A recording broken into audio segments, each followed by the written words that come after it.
Dr. Sonika Sithi, Mr. Kaushik Dey, and Mr. Sashan Shetty. Before beginning the discussion, I would like to tell you all about these authors. Mr. Kaushik Dey, he came from the biggest steel city in India, that is Jamshedpur. After completing his schooling in the city, he went to complete his graduation and then his master's in Bhubaneswar. He is a sports enthusiast, loves old Hindi film music, and is passionate about jungle and wildlife. He finds a trip to the jungle therapeutic. One of his favorite activities is to create fictional animal characters and weave them into bedtime stories. Kaushik has been the part of corporate world for the last 24 years. He has dabbled in sales and been an entrepreneur and worked in IT enabled services. For the last decade, he has been part of the banking and financial service industries. The Leopard's Trail is the first book in a series he plans to write. It reflects his passion for the jungle and wildlife and his concern for a safe environment. Currently, he lives in Mumbai. The next author is Dr. Sonika Sithi.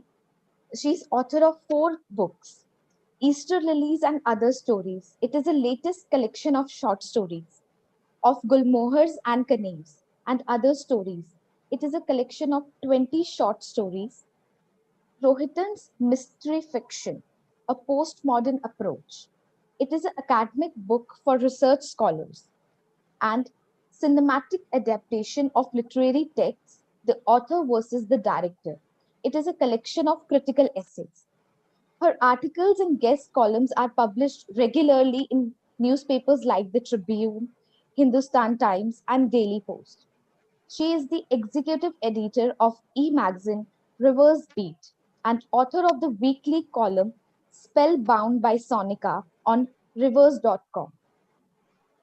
She is gold medalist in MA English from Punjabi University, Patiala, and an alumna of Our Lady of Fatima Convent School, Patiala, specializes in post-colonial literature and historical fiction.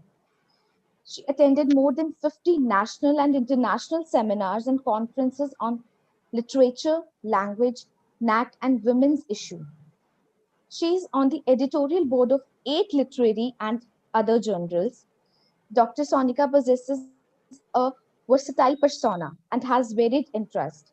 Like she conducts workshop on various topics like creative writing, soft skill for school and college faculty and students, public speaking, resume writing and interview skills, intellectual property rights and its domains, plagiarism and its different types, and copywriting and licensing. The third author is Mr. Sashan Shetty. He is a storyteller and born and raised in Mumbai. And he went to Pune for post graduation. And after returning, he was devoured by corporate giants. In 2005, he left the comfort of his home to make his identity and moved to Dubai, where he spent 13 years of his life. Marketeer by profession, he handled over 50 international fashion brands. He has traveled over 25 countries to understand the world and its heritage. Being a stereotypical, he quit his promising career to open his dream project, a restaurant in the heart of New Dubai. After running it successfully for 3 years, he turned homewards. Though he always possessed linguistic skill from a young age, he never pursued any literary endeavors till the ripe age of 40. Being a voracious reader and an avid researcher with an inquisitive mind gave him an in depth understanding of art and narrating a story. Besides writing, adventure is his passion. His holidays are generally devoted to solo trekking on snow clad mountains. A person who takes joys in sitting on a busy railway station platform and seeing the world pass by, observing everyone scurrying around him and trying to gauge the stories behind their hurried faces. He believes everyone has a tale to tell. You just need an ear to listen to the unsaid, an eye to see the unseen, and an imagination to conceive the rest. So we are very lucky to have such a talented authors with us and so happy that you have joined this discussion panel. Myself, Jessica Sehgal, and I have completed my post-graduation in English from SD College, and currently I'm working as a freelance content writer. So I welcome you all. Thank you, Jessica. Thanks a lot. Thank you, Jessica. Thank you. The main motive of this discussion panel is to motivate young authors and develop reading habit among the younger generation. As we all know, the main topic of the discussion is social media versus literature. But first of all, I would like to ask all of you, when did you realize that you wanted to be a writer?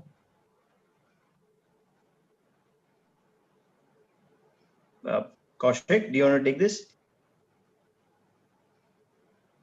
Sure.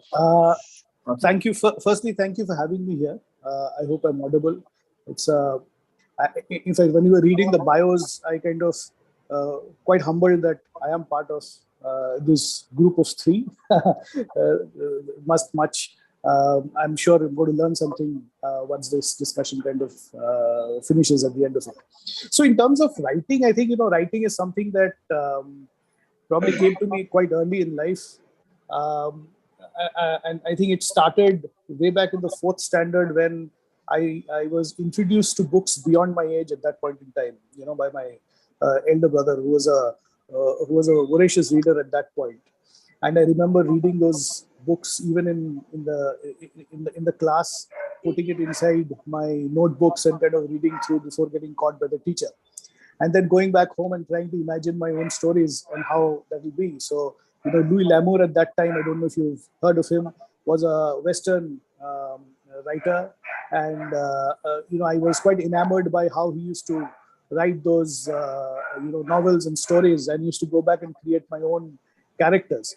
So I think all of that happened for many years. And then to one of Sashan's introductory points, I think I got devoured in the corporate life later on for many years. Till, I kind of came of age, which was about 2-3 years ago when I really started on writing the Leopard Trails. So writing has been a passion, yes, but I never really thought I'd at some point be able to write a book or a story that I really wanted to tell. So that's my story. Thank you, sir. Should I or Sonika? Do you want to say? Oh, you go ahead, Shashank. It's a man's day today. Okay, so mine is almost the same as Kaushik. It's exactly the same as Kaushik. I used to read a lot as a child and as a growing teen as well as a young adult. Definitely the longest thing I've written other than the book are feasibility reports and project reports. That's the only thing I've written other than the book. So this happened in 2016 that I had some free time in hand, and I had set up my restaurant, and the restaurant was going well, so I had some free time in hand. So I had a story, definitely had a story in mind, and this is exactly not a story as such, but it is what I believe in. The story, if you read the book, it's what exactly I believe in. So I really thought that has to be conveyed to people, and whoever I spoke to, they said, okay, this is a good content. So I started writing in 2016, but I wrote the first 50 pages and I stopped because of work and everything, I stopped. And when I came back to Bombay, that was 2019, I started writing again, and in 1 year's time, I finished this book. So other than this, I'm not a literati as such. I have not written anything other than a few poems. The next book is already there, but whatever. That's it. Thank you, sir. All right, I think I should take my turn now. So thank you for having me on the show. Thank you, Rahul Suri, if he's right there. I don't know, I've not seen him yet. And thank you, Jessica, for this. Oh, Rahul, there you are. Hi. Good to see you, Rahul. So thank you. Yeah. And thank you, Jessica, for that elaborated introduction, though I don't think it was required. As far as writing goes, you see, I heard the previous two authors, and I think they accidentally stumbled into writing. That is what I would like to say. I hope they agree with me. Yes. Reading has always been a passion, I know. But just like the two of them, I also accidentally stumbled into the world of literature and writing. because as far as my graduation goes, I did my graduation in, you won't believe it, Ayurvedic medicine. So I completed my 5.5 years course in BA MS, and then I got married and settled comfortably in a life of my own. And when I had my first child, somehow I realized that medicine was never my passion. My passion has always been reading. So it took quite a strange turn when somebody suggested that if you are so much interested in literature, why don't you do MA in English? And I said, is that even possible? Because I'm a graduate in Ayurvedic medicine, how can I go about doing post-graduation in literature? And they said, no, the only requisition is that you should have studied English in the first year of your graduation. If you've done so, you can easily go in for a post-graduation in literature. And I actually did it through distance education because I had a daughter to look after. And once I completed my master's, I got a job as a lecturer in English in a local college. Along with my job, I had another child, and then I did my MPhil in English. Then I went to do my PhD in English, and I landed a comfortable job, and life was almost settled. Never thought about writing except for my kids' declamations and poetry recitation competitions, and they would bring along laurels from school, and the teachers would appreciate, "Ma'am, your children speak so well." And it never came to my mind that they spoke what I wrote for them, and I just basked in their glory. Quite late in my life, about almost 14 years ago, I lost my father. And a few years later, I realized that if I don't write something, people are going to forget him. So I started my writing career, as I would like to say, by writing a story, a semi-autobiographical story of my father's last days in hospital. He was in a hospital for 3 months, and day in and day out, I saw him leaving his body and soul behind. So I created a semi-autobiographical story out of it, and that just began everything for me. And in 2018, I published my first collection of short stories, of Gulmohars and Kaners, which has that one story of my father titled Hazaron Khwahishein Aisi. And then it took me 3 more years to complete my second collection of short stories. I'm a slow writer, though people say I'm a prolific writer, but my next collection came out 3 years later. In between, of course, I started writing for newspapers, and that is what brought recognition for me. When people started reading my articles in daily newspapers, the newspapers, they generally carry the email address of the author at the end of the column. And so people started sending me fan mails about it. Oh, we really liked your column. Oh, we really liked what you write. And then I realized, oh, I do have that potential in me, so why not churn it further? And I brought about my second collection of short stories. I have written about 100 pieces in the newspapers. Now I'm coming up with my next book, which is a collection of my poetry. Then maybe I may proceed to write a novel. And of course, I wrote 2 academic books also. One was almost a thesis on Rohinton Mistri's works, the Canadian author, Indo-Canadian diasporic author.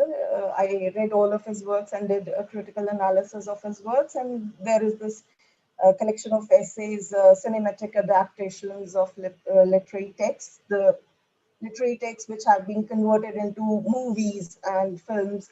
So who is justified, whether the writer is justified or the director is justified? That is a debate that I have taken up. And that is all my journey about being an author. Thank you. Thank you, ma'am. So, I think we should begin with our main topic of discussion, that is social media versus literature. So, a Pew study in the US found that Attention span and in-depth analysis are being diminished by instant access to computers and online platforms. The type of reading that is done on the internet is a shallow and there is no deep thinking involved.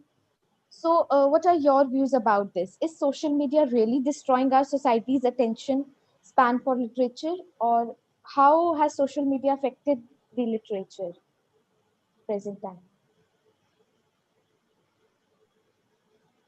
So I think either we toss the coin or let Jessica take the call, whoever she wants to put forward the first question to. Ma'am, you can begin with the question. Thank you. I would like to inform everyone that Jessica is biased towards me because she has been my student. So she is giving me the prerogative of starting first. So yes, Jessica, this is a fact that people are losing their concentration power day by day.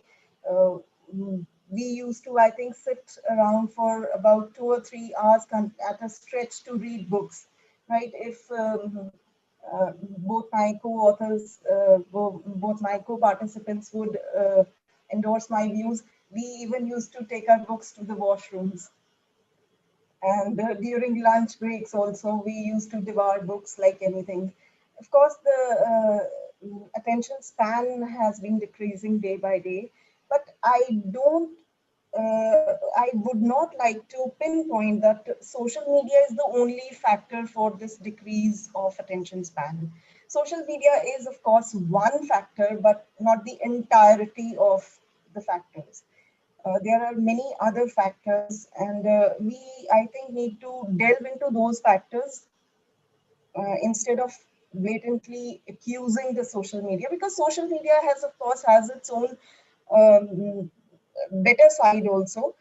We as authors, we realize the importance of social media to reach out to our audience, to our readers, and so we cannot straight away cast aside the impact of the positive impact of social media. So I would say social media is a factor in the decreasing attention span of youngsters, of course, because they're not so much into reading. What the authors have found that there are very few readers. One of the causes, of course, is that everybody wants to write, nobody wants to read. We have so many authors these days, but hardly any readers to read those books. And I was at a meeting one day, and there was this fellow who was about to give his introduction. He got up and said, "Oh, I have not penned even a single book as yet, but I do intend to pen one day, and very soon." So the chairperson of the meeting said, "Oh, please don't if you have not, because we want readers also. So if everybody starts writing, where are we going to find the readers?" So yes, social media is a hindrance to the reading of as far as youngsters are concerned, but this is not the only factor. So I would not like to give this comment that social media is the only factor for the reduce of attention span. I think that is it. Thank you, ma'am. I want Kaushik sir to share his views about this.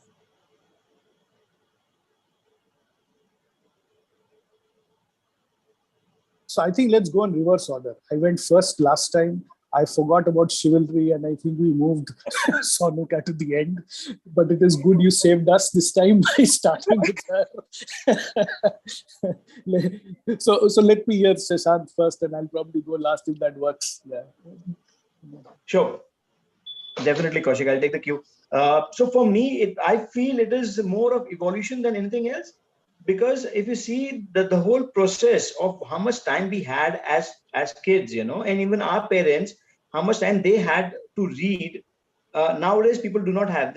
It's a competitive market which starts at a very young age. So people generally do not have time to read a thick book. So the good thing is Sonika, people like Sonika who write short stories.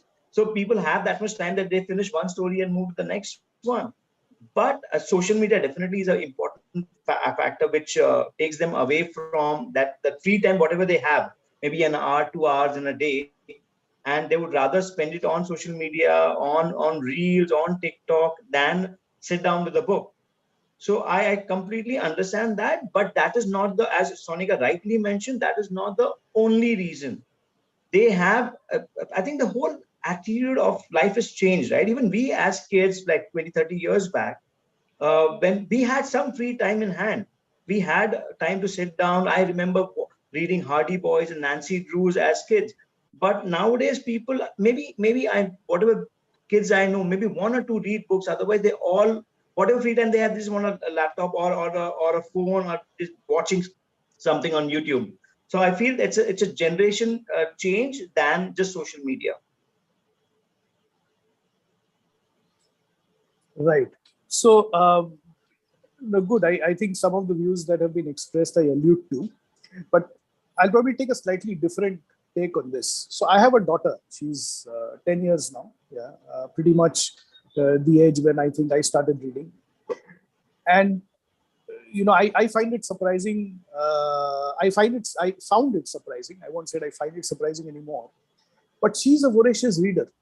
So while she would love to sit on a laptop and which she did for 2.5 years during the pandemic, staring at it and under the assumption that they're all schooling, but she loves reading. And in fact, every 15 days or so, she would come back to me and say, "Look, I finished this book. Can you order me a new one?" Right? And she's kind of started to read as voraciously as I thought I did at that point in time. Attention span, yes, has dropped, but I don't think there are still people who would love to read, right, at different age groups. And I think a lot of times it is incumbent on maybe parents like us or writers like us probably to influence the reading habit to stay, even if it is on Kindle, right? Or even if it is a digital medium that probably finds favor in some of this, in this generation per se. But I think it's a habit that has to get inculcated. Now, when I mentioned my, when I was young and when I started, I had my brother influence me into reading. So I think that element is pretty strong even in the social media area, and as they say, influencers. So if we, it has worked. So if you look at the last 10 to 12 years, when we used to read, there weren't too many Indian authors that we could get hold of. Yeah, if you realize that. So they were very far in between, and not so many that we know today. But if you look at the last 10 years from when you had social media really come up and start to spread its wings, today you actually have so many people who you know and you want to read, right, and who've written books. In fact, look at us, right? If social media wasn't there, maybe to a large extent we wouldn't be having this forum and being part of it, right? Talking about books that we've written and our thoughts. So yes, it has got both sides to it. The generation has changed, so maybe their asks have changed, and the way we have to present books to them and the reading habit may be different. But it has its, and I'll allude to both the views expressed by both of them, that yes, attention span and all those challenges do come with it. But I think if you use it right, reading as a habit will always stay. I don't think it's going to go away. So that's my take on this. Well, I just have to add that there are two things I completely agree with Kaushik. Number one is the parents. I completely agree with you, Kaushik, on that if the parents are reading, the probability of the kids reading is higher in those cases. And second thing is, your daughter is one of the exceptions. Believe me, at 10-year age, if she's reading, it's an exception.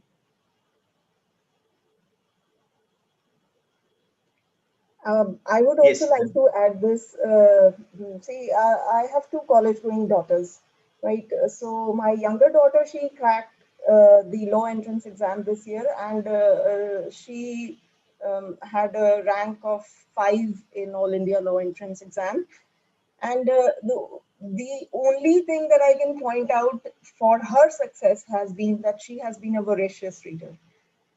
Both my daughters, they are voracious readers only because while they were growing up, they saw their mother with a book in her hand always.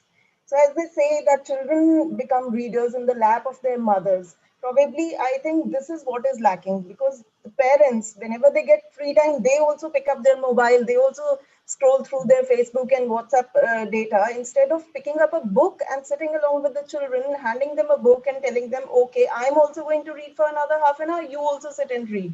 So when the parent is doing this thing, as we always say, that children mimic their parents. So when the parent is going through the social media accounts, he or she cannot point out the child not to do the same.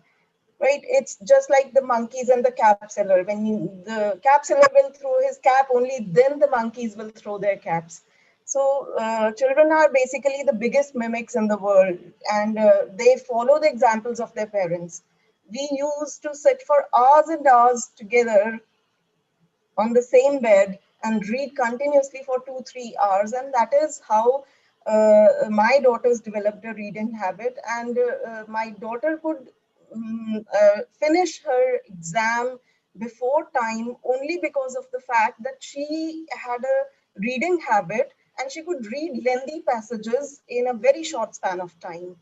uh, the entrance exams for law, this is a mandatory thing because they have long passages after which you have to comprehend those passages.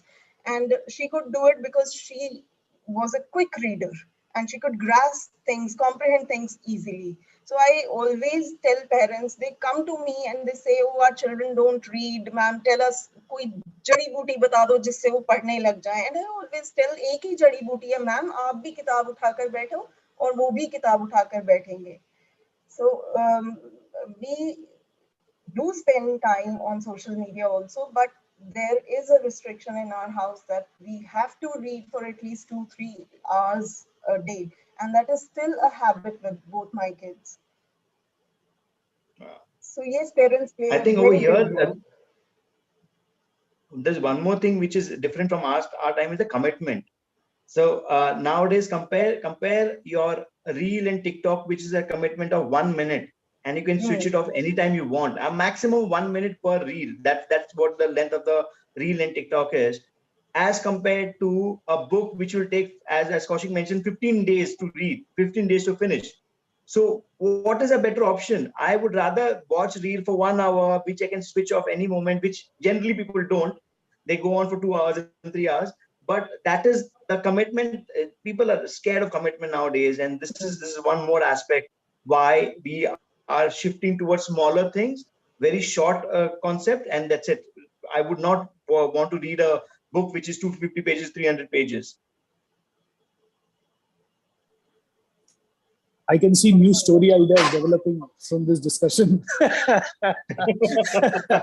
hope so. So I hope someone is taking notes.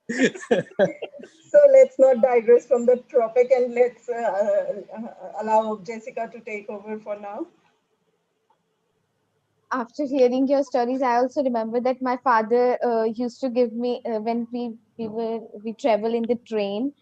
So we buy comic books like Tinkle and all that. I really enjoy reading that books. So this is how I developed reading habit at that time. He also used to read various novels of writers as he's in MA in English. So he also give us some comic books so that we can read and do not waste our time. So let us take this discussion further. As we all know that Sashan sir and Kaushik sir also uh, Sashan sir is a storyteller and Kaushik sir also loves to create fictional animal characters and weave them into bedtime stories. So I want to ask you both that how social media has changed the way of storytelling. As earlier it was passed through the word of mouth, but now it is narrated through various animated videos on social media platform. So what are your views that how there is a change in the way of storytelling? Kaushik, you want to take that? Yeah, sure. Thank you. So, interesting question. So, I'll allude to what you mentioned earlier, Jessica, about the tinkles and the comics that were so very popular at some stage and continue to be now, albeit differently. So it's just coming on screen now. So I guess you have animated characters that really come alive in front of you.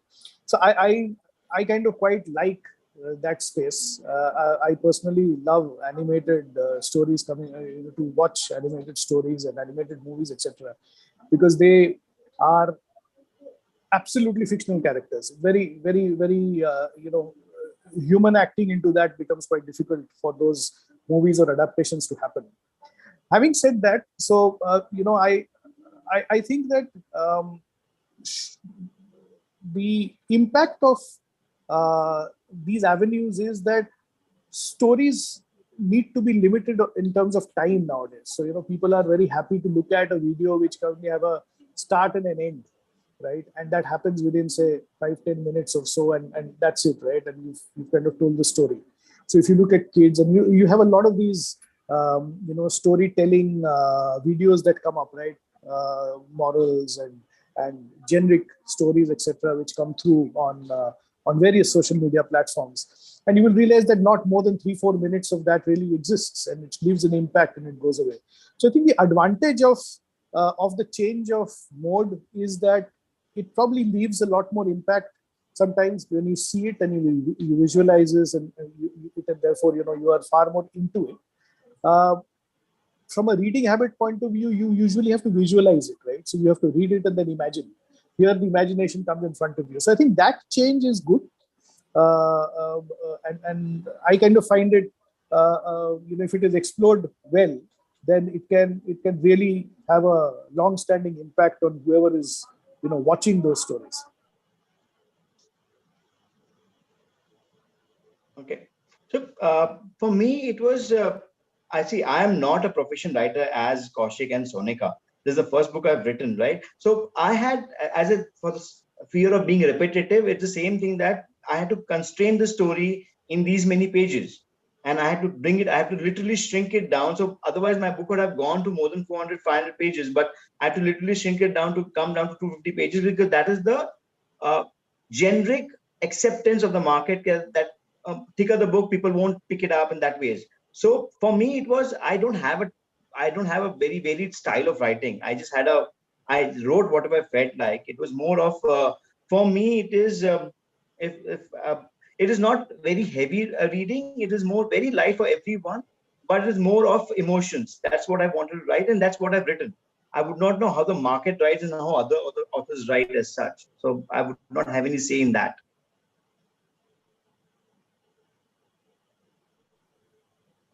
What I believe is that social media is destroying the imagination power among the children.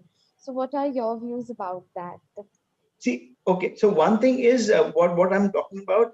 Earlier, we had a very few avenues where we would get information, right? We had a Chitrahar, we had Spider-Man coming on Sunday, and few things here and there. But now the avenues of getting information is immense. We have more than 100 channels. Then we have YouTube. Then we have all the things which is there at the beck and call of students and kids, that making a mark in that bouquet becomes difficult. Making a mark, and even it's not just for the kids, it's for adults also. Making a mark, making a separate space for yourself within that array of avenues they have becomes very difficult. So I think definitely there is a change in with social media coming in, social media and all the other avenues. But definitely books are here to stay. Books will not go anywhere. Though it's shrinking a little bit, but it is definitely here for that. Sonika, ma'am, would you like to say something about it? Yes, what I would like to add is, see, I'll take up a simple example, and I would like to explain it. Many a times I tell my students while I'm teaching language in the class that we have various figures of speeches that writers, authors, poets, that they use to convey simple words but into complex ideas, or complex ideas into simple words, right? For example, a very common figurative device that we use basically in poetry as well as prose is the use of imagery, right? When I say this thing to my class, a buzzing bee, right? When I say this word, this phrase, a buzzing bee, my students, they will take up their own kind of imagination. As probably, Jessica, I have taught you in the class that there are 5 different types of imageries that we use, right? Including taking cue from all our 5 sensory organs, the eyes, we use visual imagery for ears, we use auditory imagery for smelling, we use olfactory imagery, then there is tactile imagery related to the feel on the skin, and then we have the gustatory imagery also, where we experience the taste of something, right? So when I say this word, a buzzing bee, in my class, some of my students would experience it as an auditory imagery. They will have that buzzing sensation in their ears. And some of them would actually see the bee flitting across their eyes. So they'll have the experience of the visual imagery. But when this is converted into, as you said, social media platform, into a social media platform, a cartoon character probably, the child will experience what is on the screen. He would get the audio visual experience, but that will cause a hindrance to his own imaginative power. He'll see, hear what is being shown to him. He will cease to use his own sensory organs. So artificial intelligence is, I think, blocking the sensory experience of the readers. But at the same time, this is also very important because, from ages, we have had this tradition of kathakars telling us stories, the carrying forward of the oral tradition, the word of mouth process. We have this kathakar profession, and then we have this dastan goi that we say. So the profession was considered to be of the best storytellers, and they would bring to life what was written in ink. The words that were written on paper, they would put life and soul into those words and bring to their audience. That process has stopped. Right, we no longer have the kathakars or the dastan gois amongst us, but that has been replaced by the audio visual things that we get. Still, I feel when there was a personal touch to all these things, it stimulated the imaginative power and the sensual power of the sensory power of a reader, or it challenged the amount of experience. The amount of experience would vary from person to person. When I am talking, when I'm saying the twinkling of stars in a class of 50, the imaginative power of every child would be different. One would see the stars twinkling in the sky, one would see the stars twinkling in front of his eyes, one would see a darker sky and stars twinkling. The experience would be subjective. But when we have it in front of us on the screen as an audio-visual experience, the experience is more or less the same for every person, right? But still, among that group also, there'll be some very sharp ones who would add their own imagination to what is being shown. So every coin has two faces. We cannot say that this has limited or this has expanded the horizons for the readers or the audience. I hope I'm making some head or tail out of it. Yes, ma'am. Even when I was in my childhood, my mother used to narrate the stories of Panchtantra. So I used to imagine those characters in front of me. So it was really a good experience. So let us move ahead. So Sonika ma'am, as you are the editor and creator of diverse e-journals, so how does social media assist you to draw the attention of the readers? Means how it helped you. See, as an editor, of course, my job is to send out the word that, okay, for this month we have this theme, our issue will be based on this theme or this particular theme. For September, we have it slotted for the theme is autumn, and we want our writers to send in entries based on autumn. We publish everything from short stories to essays to poetry to personal experiences, book reviews, and even photo essays and paintings of budding painters, right, based on our particular theme. So social media, yes, it does help me to reach out my